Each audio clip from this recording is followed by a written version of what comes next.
Hello everybody, Oliver G here from the Earful Tower. A fun episode for you today. It's my chat with Patricia Wells, an American cookbook author, chef, food writer, cooking class instructor, and if you ask me, legend of the French Anglo scene. Patricia Wells. So we talk a little bit about her coming to Paris in 1980, how the food scene's changed, her meeting and befriending Julia Child, and a heck of a lot more. Enjoy the episode. Thanks to the Patreon supporters for making this possible. More on that at the end of the episode. And are you ready? Because I am. Let's get into it.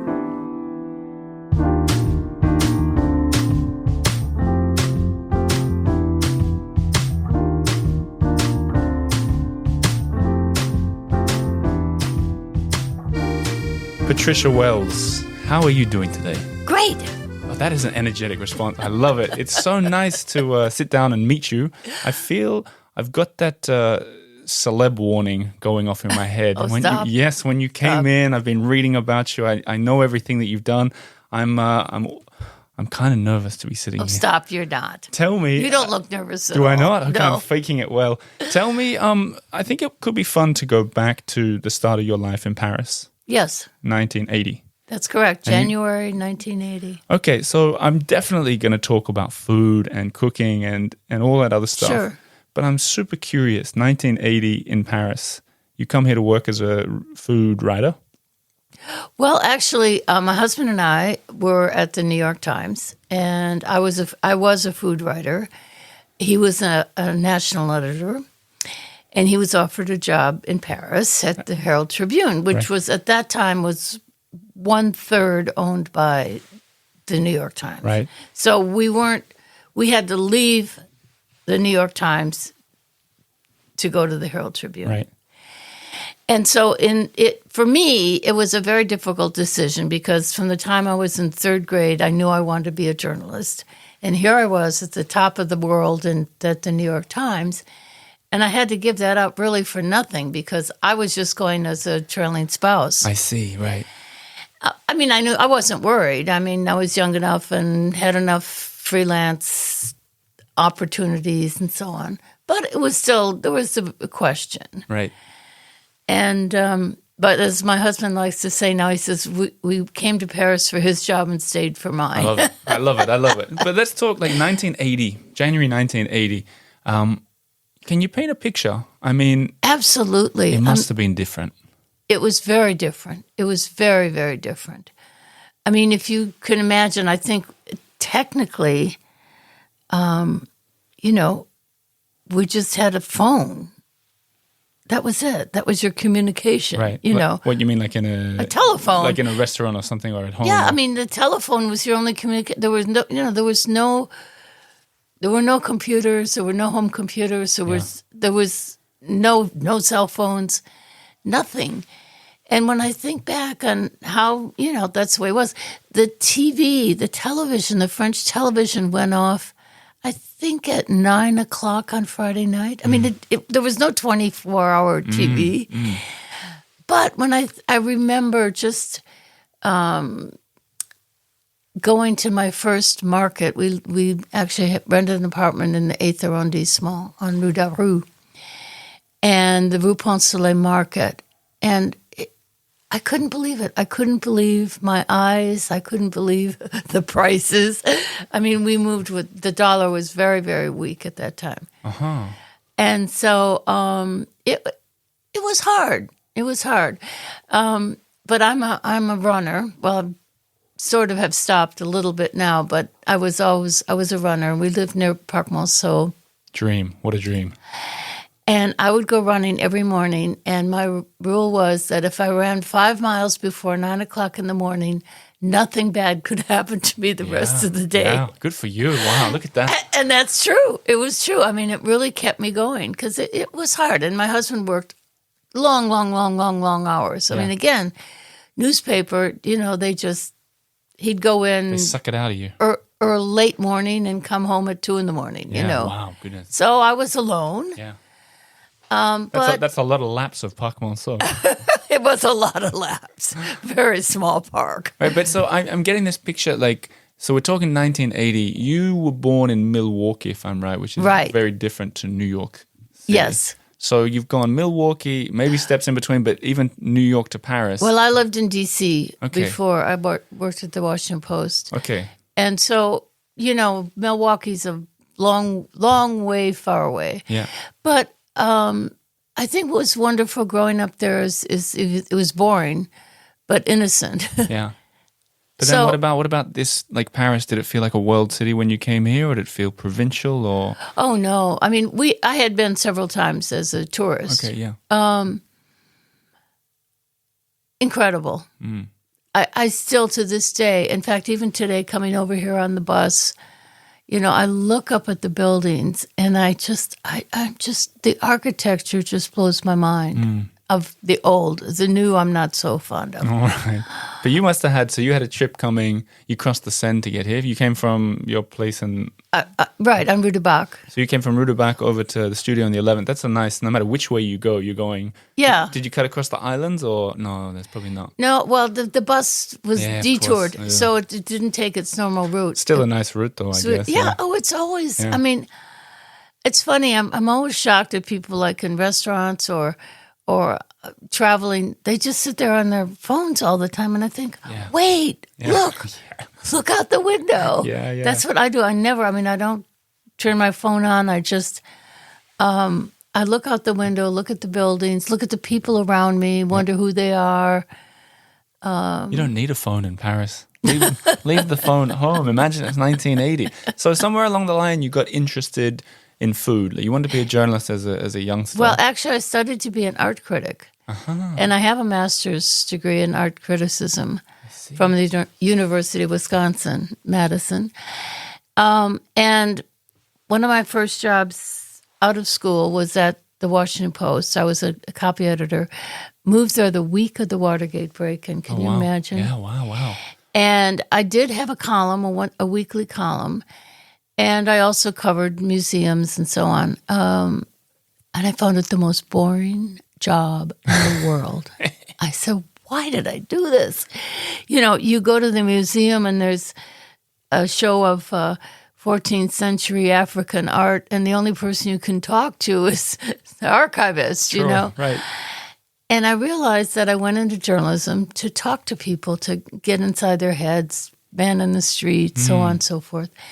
I always loved to cook. My mother was Italian heritage. And so a very good cook, but mostly, desserts. And this is the 50s, we didn't eat grand food, But she cooked very well. And I just watched. I never cooked at her elbow side, teaching me. But it's funny, even growing up back then, I thought I would always have good food and good ingredients in front of me. So, one thing led to the other. I moved away from the art gallery scene and moved to Paris, the capital of... to food. Yeah. And it's just, I've had lots of good fortune in my life. And one was that the restaurant critic was retiring at the Herald Tribune. From the Herald Tribune, right. So I started that right away. But what did you have the qualifications for that job? Well, I ate. Yeah. I was a journalist. Cool. Okay, so you took over that, and then thus began. Well, I went, I came to, even while we were still in New York, I had this idea of doing Food Lover's Guide to Paris. Right. And because no one had covered Paris in that way. And I think 4 publishers turned me down. And I was just determined. And so at that time, the New York Times travel section was really alive. And I knew the editor very well. And so I said, well, I'm just going to start writing the book article by article, and someone will pay attention. And that's what happened. Wow. Peter Workman Publishing, he said, go for it, girl. Yeah. And but again, you asked me what Paris was like back then. I mean, if you can imagine, I had to go to the post office and mail in my copy. Everything was, I wrote it all on my IBM Selectric typewriter right. with what do you call it? Anyway. Well, like the electric one where you could see the words that you were typing? Like that kind of electric typewriter? No, it had this little ball that you could have all different typefaces. Oh, cool. You I don't even know about that. Yeah, Wow. anyway. And typed everything on carbon paper so we didn't have copying machines. And was the French posters, I hate to say that they're abysmal, but they're pretty abysmal these days. Oh, they were incredible. Really? Oh, yeah. They used to have something, I don't know what they were called, but it was pneumatique, where you could go I could go, there were these plastic containers, and they had this pneumatique system that went through the underground Paris. Yes. And so I could send you pneumatique. I knew what post office you were at. Right. And I could call you and say, go pick up something. And it was like it's like a gust of air pushes something through a tube. Yeah. So they still use it in pharmacies a little bit, I think. They do. Yeah. They do. I love that. I ask them to do. I buy things in pharmacies just to see if anyone doesn't know what we're talking about, we're talking tubes that are like air-powered tubes. Right, and they would just go underground, yeah. And sometimes in the pharmacies now, you could see the tube. It runs all through the building like a little hamster run, and then it pops down. And I mean, that was the I would have loved the 80s in Paris, I think. And then so you start writing a column. We're sort of doing your life history. That wasn't the intention, but that's sort of where we've ended up. But then somewhere along the way, you end up in Provence. Right. Well, is that the natural progression of things? It wasn't actually. Our best friends in New York who lived in our building, a couple who unfortunately are no longer with us. They were, I guess, 20 or 30 years older than we are. And they had rented this house in Provence in the 70s. And so when we moved to Paris, they said, well, we'll rent the house, invite you down, and they did. And it was our first time really being that far away from Paris. Right. And, we moved to Paris intending to only stay for 2 years. Heard that one before, yeah. And so we went down. We liked the house enough. And we, being very original, we decided to rent the house the following year and invite them down. Right. And the owner said, the house is not for rent, it's for sale. And I always say that I think the best big decisions we make in our lives is when we're young and naive and we don't know. And so we just moved ahead and we decided to buy the house. The dollar was very strong at that time. And we didn't know how we'd use it, if we'd come down twice a year or whatever. And we started going down every weekend. And where is it in Provence? It's Vaison-le-Romain, which it's a Roman village. The Romans were there. In fact, the water we have comes from a spring that the Romans used, if you can imagine. They knew what they were doing. The year 00. Yeah. They probably have the same road somewhere that they built. Oh, it's incredible. In fact, every time they start digging anywhere, in fact, it just happened this last month, they were repairing a road. They dug down and they found, if they just find little stuff, they don't care. They cover it up. Yeah. But I don't know, they found something worthwhile saving. So then they have to keep the road closed for 6 months. Yeah. It's incredible. I always thought that if you had a metal detector, I know it's illegal to do it, but if you went off grid with a metal detector, you could make a fortune in treasure down there. I bet. Can you imagine? I bet. So at Roman times it was 6,000 people, and today it's 6,000 people. Oh, nice. And whereabouts is it? I mean, I don't want you to tell us your address exactly. No, if you know Avignon, Yep. it's about 45-minute drive from Avignon. It's it's about a 6-hour drive from Paris. Cool. But we take the train, TGV, such 2 hours. Such a nice part of the universe. It's beautiful. Yeah, It's remarkable. We have the light there and you understand painters and why they wanted to be in Provence. The light is just amazing. I mean, we were there all of January, and the sky was so blue and so beautiful. You can't not notice. Did you ever meet Peter Mayle down there? Yes, we did. We had him for dinner once. Peter Mayle, the author of Yes. A Year in Provence, Yes. for those who aren't familiar with the name. Was he nice?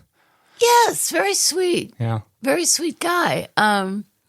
It's funny because I didn't like his book particularly because, I mean, we didn't have that experience at all. We had very, very positive. Well, that's the thing. I heard that a lot of locals, when he'd written that book, felt that they'd been a bit sold. Yeah, I think so. I Down the mean, river, we, sort of. you know, our best friends are our plumber and our mason, go, and, yeah. know, Yeah. but, everyone has a different experience. Of course. Everyone. And I want to talk about food. Sure. Food. Maybe this is a very broad question, but the food scene, let's stick with Paris for a bit. Has it changed enormously from... Dramatically. Yeah? Dramatically. So we're talking 40, 45 years here. Dramatically. I remember when Guy Savoy and a couple of other chefs started, they had 2 or 3 star Michelin restaurants, and they started opening up bistros.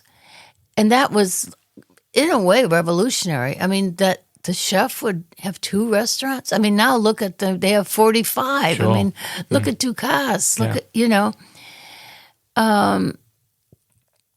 and I have problems with that because I think some people can spread themselves pretty thin and be successful and keep it going.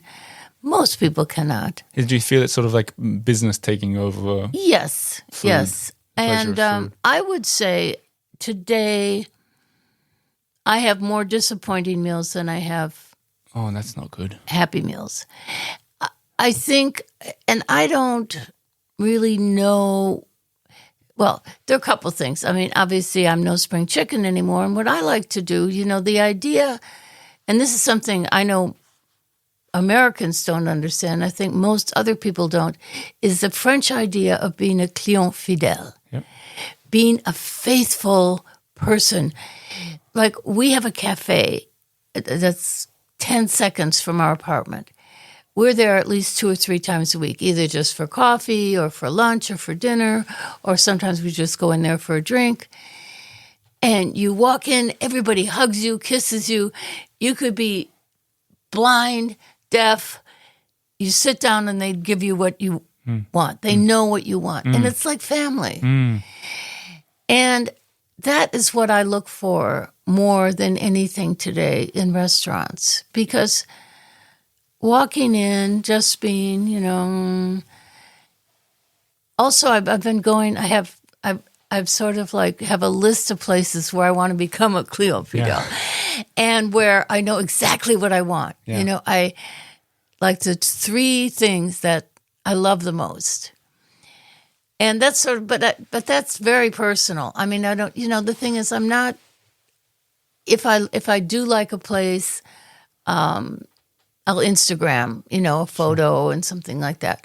But I don't do reviews anymore. So in a very selfish way, I'm eating for myself, I think one fear I have is that there's so many young chefs who don't have enough experience. And so they complicate things. Like, I just want asparagus with some herbs or a little, a little sauce maybe. But, to put asparagus with 43 other ingredients, I don't want that. I read somewhere that you said that you think there's a problem that some of these young chefs become too famous too quickly. Perhaps the internet. I think so. I mean, I have never seen one French chef TV show. I just don't. It doesn't interest me. I have other things to do. But I think they do. I think they want instant stardom. Yeah. But that said, like last night, we were at a restaurant in our neighborhood, young chef, his son. The food's always, what you're getting. Yeah. It's usually more than I want. But it's personalized. Sure. I think people listening to this who are maybe tourists and come to Paris for a week at a time might think that this advice of yours to become a client fidèle doesn't necessarily relate to them, but I've noticed it can for people, even tourists who come here for a week. Oh, yes. If you go to the same cafe or restaurant 3 times, right, They remember recognize you. Yeah. It's a big like last night I went to our local bistro where we live, and I was thinking, because I was with my almost 3-year-old boy, I was thinking we'll go somewhere, we'll have a glass of wine, and I thought no, I'll go to the place we always go downstairs, and we went in, and it was so worth it because they came over, they started talking to him, asking him questions, asking me how my wife's doing, and I was like, this is what it's all about. Exactly. Yeah. Exactly. Yeah. It's, and also I think about it like when I was talking about when on the bus and you look at a cafe and you think about, because many Paris apartments are very small, cafes become the living room. That's right. Yep. The place that you socialize. And so we got to share it. Yeah. Exactly. Yep. Yep. There's so much to talk about, and time goes so quickly. Can we briefly talk about you working as a restaurant critic in French? Yes. What happened there? Were you?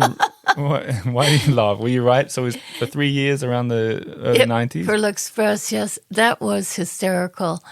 I remember very well. I came back from Amsterdam on I had a publisher, a Dutch publisher. Nobody reads Dutch but the Dutch. Sure. But this publisher published all of my books in Dutch. And so I would always go and do 3 or 4 days of public relations, selling the book. And I came back, and my husband says, sit down. He gives me a glass of champagne, and I thought, uh-oh, he's having an affair. He's gone full French.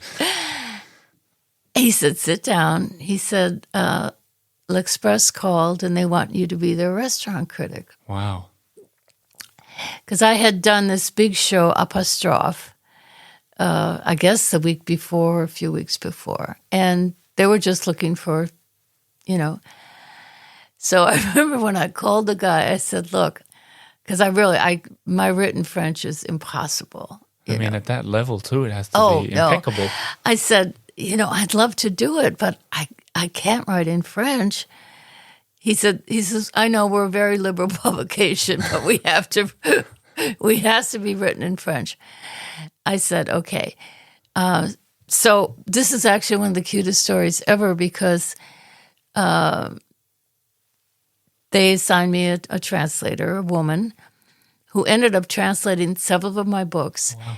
And my editor and she ended up getting married. Oh, lovely. Lovely. It was so I made a love affair without knowing it. How did the readers, did they know that did anyone care if it was being written in English and translated? I don't think so. Oh. I don't think so. But I mean, when I think of how hard I worked, I mean, I was still doing books. I don't think I was doing cooking classes yet, but I was doing that. I was writing my Herald Tribune review and my L'Express review, totally different places. Yeah.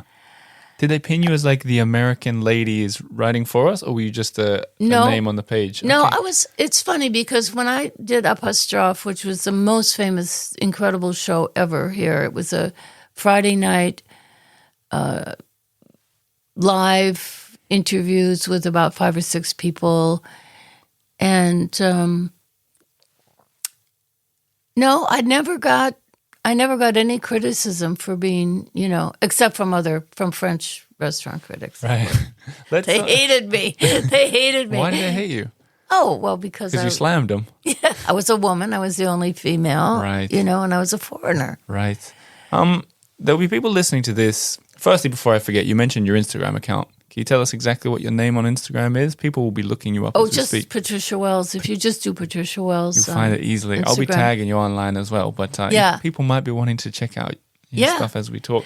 But there'll be people listening at home thinking, this story reminds me of Julia Child. People will be thinking that. Yes. And now I'm going to ask you, why have you got her stove? And why are you getting rid of it? Well, this is incredible. When I published The Food Lover's Guide to Paris, 1984, I got a fan letter from Julia Child saying, I hope I get to meet you someday, from Julia.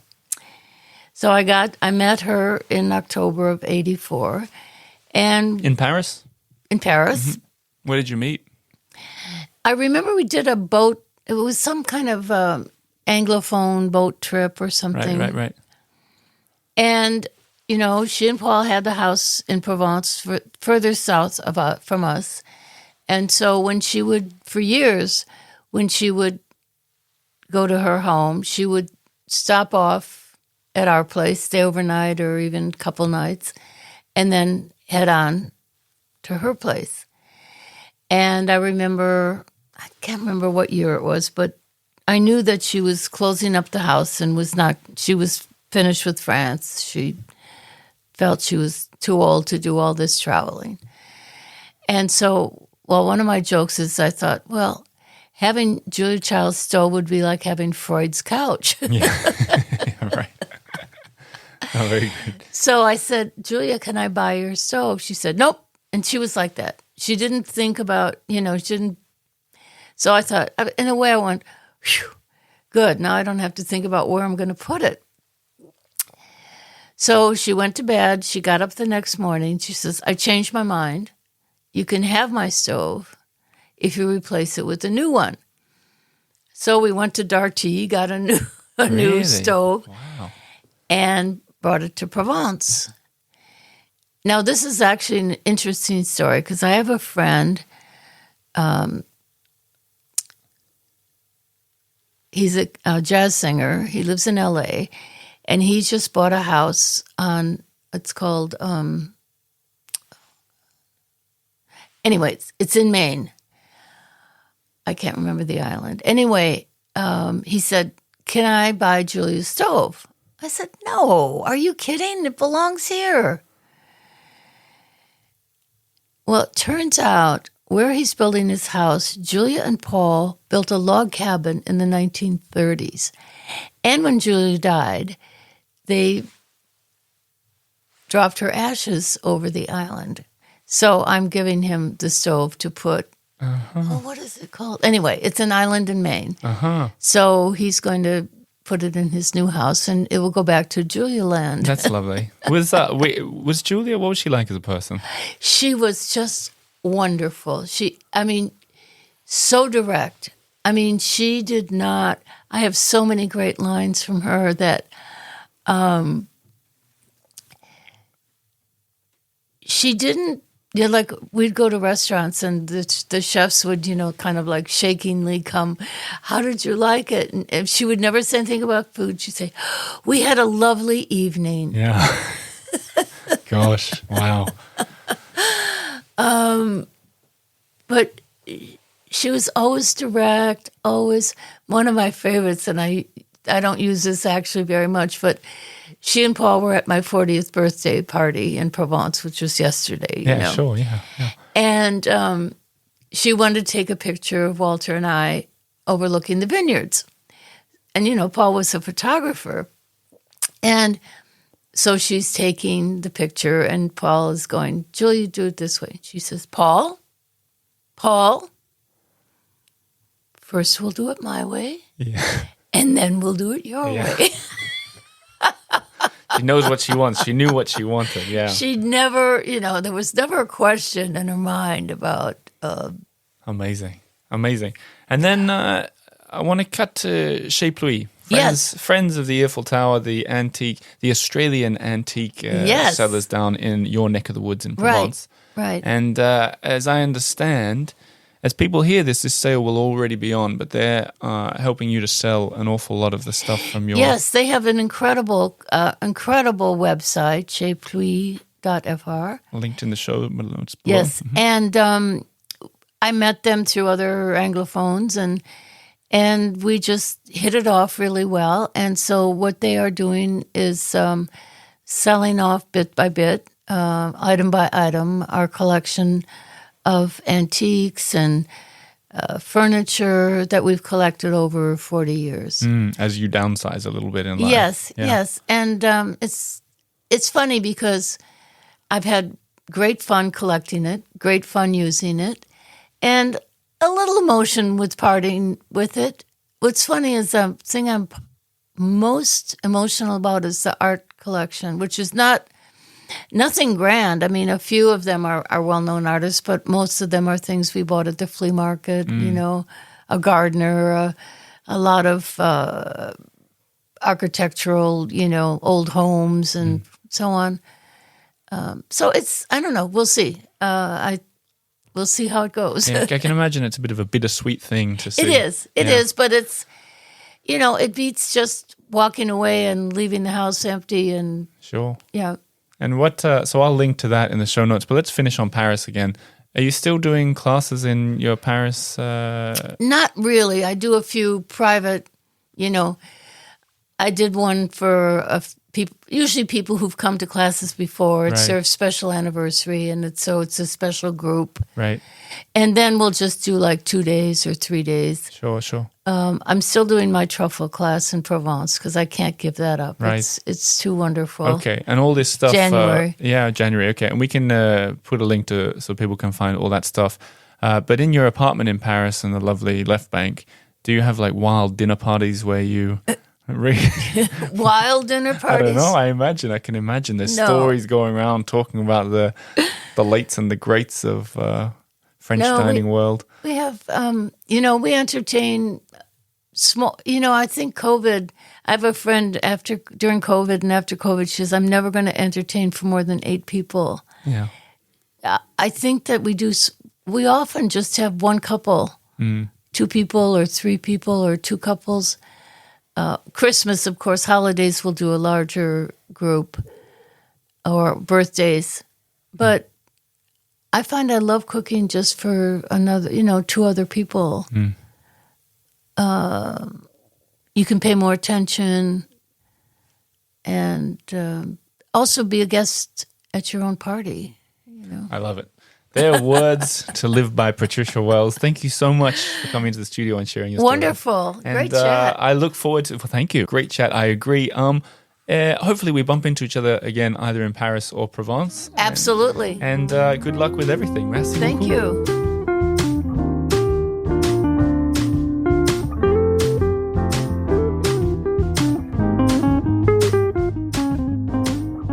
So there you go, Patricia Wells. Find more about her on patriciawells.com.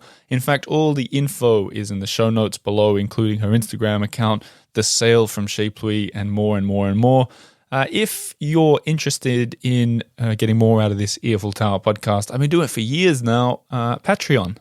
Patreon.com/The Earful Tower. Become a member with a monthly or an annual pledge and help make this show not just survive, but improve and thrive.